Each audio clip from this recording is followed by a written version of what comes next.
Le principe de ces vidéos découvertes est de présenter à chaque fois 5 jeux qui ne sont pas du tout ou très peu connus en France et qui pourtant selon moi mériteraient qu'on s'y intéresse. S'ils ne sont pas encore très connus en France, c'est pour la plupart du temps en tout cas parce qu'ils n'ont pas eu d'édition française. Pas au moment où je ferai les vidéos en tout cas. Donc j'espère que pour la plupart les éditions françaises arriveront un jour, parce que les jeux sont, vous verrez, souvent un peu intéressants quand même. Parfois ce seront aussi des jeux qui seront sortis en français mais qui n'ont pas eu beaucoup de visibilité, ou en tout cas dont on n'a pas beaucoup parlé, de mon point de vue, et qui encore une fois méritent le coup d'œil. Sachez que la plupart des jeux que je vais présenter qui ne sont pas encore sortis en français seront quand même tout à fait jouables en français, car il n'y aura que très peu de texte sur le matériel. Enfin, sachez que les 5 jeux que je présenterai sur chaque vidéo auront toujours un point commun. Ça peut être le nombre de joueurs, ça peut être la mécanique, le thème, ça peut être assez varié. Mais voilà, j'essaierai de faire des groupements de 5 jeux un peu dans le même esprit. Ici, nous avons 5 jeux experts, donc que des jeux excellents, vous allez voir. Donc des jeux experts, c'est des jeux avec des règles souvent assez complexes, qui ont beaucoup de possibilités d'action donc in-game, donc beaucoup de choses à faire, de stratégies possibles. Des jeux qui souvent prennent pas mal de place et qui souvent prennent pas mal de temps. Donc c'est des parties qui peuvent durer entre 2, 3, voire 4 heures des fois, en fonction du nombre de joueurs. Donc là, je vais les présenter on va dire, du plus simple au plus compliqué. Le premier, Life of the Amazonia, c'est un peu le Cascadia expert. Donc Cascadia, pour ceux qui connaissent, c'est un petit jeu dans lequel il va falloir placer des petits animaux sur différents écosystèmes pour marquer un maximum de points. Là, c'est le même principe, sauf que vous allez devoir gérer une partie de la jungle amazonienne, donc en plantant des arbres, des plantes aquatiques, et en y implantant donc des animaux. Qui vont scorer différemment en fonction de comment ils sont placés par rapport au terrain sur lequel ils sont, à ce qu'il y a autour d'eux. Enfin, il y a plein de paramètres à prendre en compte. Donc c'est beaucoup plus expert parce qu'il y a, comme vous voyez, plein de matériel assez sympa d'ailleurs. Il y a ce principe de backbuilding pour les actions, c'est-à-dire que vous allez avoir des jetons, vous allez mettre dans un sac, vous allez en tirer un certain nombre à chaque tour. Et c'est grâce à ces jetons que vous allez pouvoir faire les différentes actions du jeu. Donc les actions du jeu, ça va être développer votre jungle en mettant de nouveaux hexagones. Ça va être planter des arbres, planter des plantes, mettre des animaux dessus, récupérer des cartes objectifs, acheter des jetons plus puissants pour faire plus d'actions. Enfin, il y a plein de choses à faire. Et ça se passe super bien, ça joue vraiment... les règles sont pas si compliquées, je vous dis, c'est pas le plus complexe des 5, là. Mais il y a quand même pas mal de choses à prendre en compte. Il y a en tout, je crois, 8 actions possibles différentes. Les parties, donc là on vous dit entre 60 et 150 minutes, donc ça dépend vraiment du nombre de joueurs. C'est à peu près ça. Et c'est un super jeu, moi j'ai trouvé ça vraiment génial. Donc pour l'instant j'ai pas vu de traces d'édition française, donc là c'est une version Kickstarter je crois. Je sais pas si ça sortira un jour, mais ça mériterait bien plus de visibilité en tout cas, enfin selon moi. Un très bon jeu. Deuxième jeu, Raising Robots, donc là j'ai fait la règle il y a pas très longtemps. Donc ce jeu-là, la particularité, j'insiste encore un peu dessus, c'est les illustrations des cartes qui sont superbes, donc vous avez plein de cartes robots. De ce type-là, toutes différentes, il y en a tout un nombre dans la boîte. Elles sont toutes vraiment superbes et très bien illustrées. Et donc ce jeu-là, c'est, on va retrouver un peu, un principe de construction de moteur de points de victoire, de construction de tableau. Donc vous avez 3 lignes qui correspondent à 3 types de robots qu'il va falloir construire et qui vont vous faire marquer un certain nombre de points. Donc le but du jeu c'est d'avoir un maximum de points en fin de partie. Vous êtes des ingénieurs, des enfants en fait dans une école de robotique. Vous devez construire donc des robots. Pour la mécanique de jeu, ça va être un principe de choix d'action. Vous allez à chaque tour choisir 2 actions chacun, en fonction du nombre de joueurs, face cachée, que vous allez révéler. Et toutes les actions qui auront été choisies vont pouvoir être réalisées par tous les joueurs. Avec une puissance plus ou moins différente en fonction de l'énergie que vous allez utiliser. Bon, je vous dis, pour plus de détails, vous avez la règle complète. Mais c'est un jeu qui se joue en simultané, donc là, les durées de partie, pour le coup, elles sont pas énormes. Mais par contre, voilà, il y a plein de possibilités, plein de choix à faire dans les cartes, comment on les place, comment on les agence, quelle action on active, avec quelle puissance. Enfin, voilà, c'est quand même assez riche. Mais ça se joue super bien, donc c'est un très bon petit jeu je vous dis, de construction de tableau, construction de moteur avec des super illustrations. Donc Raising Robots, pareil, c'est sorti il y a pas très très longtemps. Et là pour le coup j'ai vu passer une édition française, je crois chez Lucky Duck Games, prévue fin d'année vers novembre. Donc ça c'est plutôt cool. Troisième jeu, Nova Roma. Donc là encore un jeu dont on n'a pas trop entendu parler en France. J'espère que ça va changer parce que celui-là pour le coup c'est un des meilleurs jeux que j'ai testé l'année dernière, vraiment. Donc c'est un pur jeu de stratégie.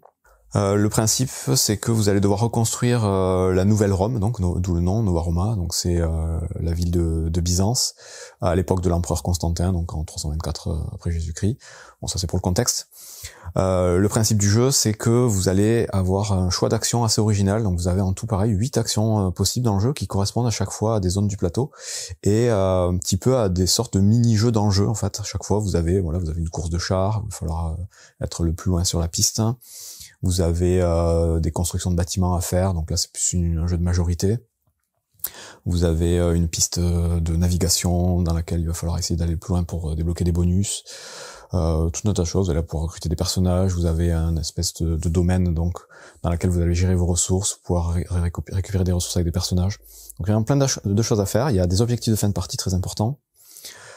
Tout s'imbrique parfaitement, c'est-à-dire que chaque action est liée un peu à une autre, donc on est obligé de faire un peu tout.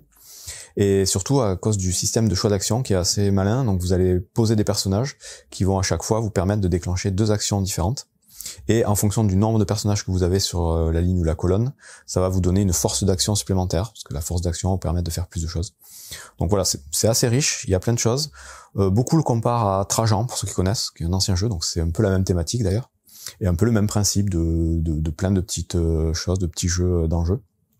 Vraiment super, ça se joue très bien. Les règles sont pas si compliquées, le jeu non plus, mais c'est quand même un jeu expert, il y a pas mal de choses à faire.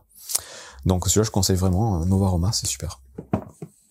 Pour le 4e jeu, Foot Chain Magnate, on va monter d'un gros cran la difficulté. Donc là, ça va durer à peu près 3 heures la partie minimum. C'est un jeu un peu austère à première vue parce que bon déjà le packaging, la boîte, vous avez même pas de verso. Ensuite au niveau du matériel, ça ressemble pas mal à du proto plus qu'à un jeu fini. Donc ça ce sont les tuiles de la ville par exemple.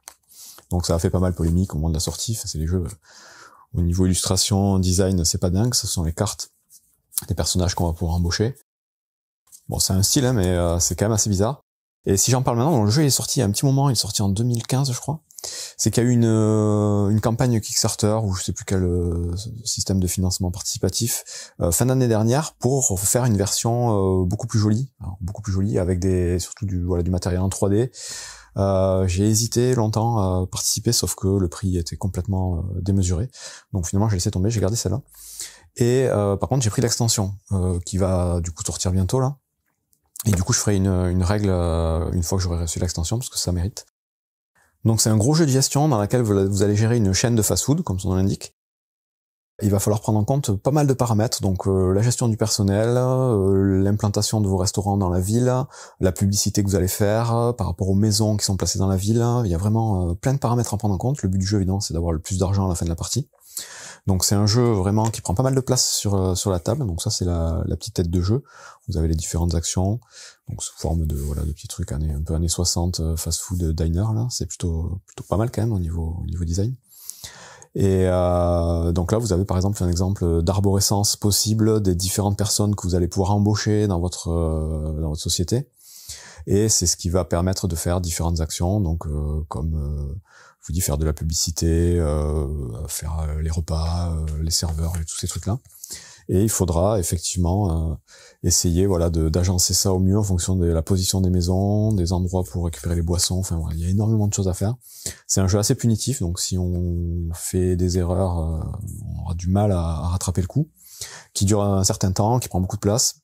Mais par contre, c'est dans son genre vraiment excellent en termes de gestion. Il y a vraiment plein de paramètres à prendre en compte. C'est très cool.